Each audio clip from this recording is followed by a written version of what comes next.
Da oldik novichoklarga. Men hozir mana O'zbekistondamisizlar? Tojikistonlik er-xotinlarni ko'rib qoldim, qaranglar. Bular hozir Novosibirskdan tovar olishga keldi. Qancha bo'ldi bu biznesga qatnashganlaring? Bir oy. Menga bir oy. Bunga bir oy bo'ldi. Xo'jayinim qo'shilganlarga Men yangi qo'shildim. Qanday ko'pchilik masalan turmush o'rtog'i ayniqsa erkak kishi qarshi bo'ladi. Qanday siz rozi bo'ldingiz bu biznesga? Erkak kishi tavakkal qilib ko'rdik, Xudo xolasa, Xudo ishimizni barobar bersa yaxshi bo'ladi inshaalloh. yaxshi ekan tovarlari. Aha. Tojikistonga yaqinga ochildi, 1 yil bo'ldi. Ko'rdinglar? Xudo xohlasa Tojikistonga eng zo'r liderlardan bo'lib borasizlar-da. Magazinni Novosibirskga ham, Tojikistonga ham ochasizlar. Endi mana hozir kirsammi, bo'larkanmi deydigan insonlarga nima deya olasizlar?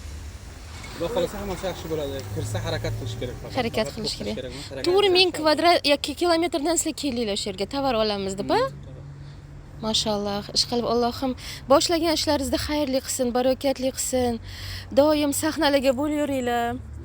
Starshi menejer, direktor, 6 yulduzli direktor bo'lish sizlarga ham nasib qilsin. Azizlar, mana bular hozir menga yordam berishdi keyslarimizni olib chiqishga, chunki novichoklar bizga ham ko'p registratsiya bo'layotganlar juda ham ko'p bo'lyapti.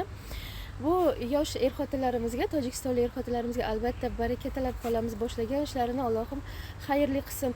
Hech qachon ikkilanmang. Albatta biznes bo'ladi, bundan keyin ham bo'ladi.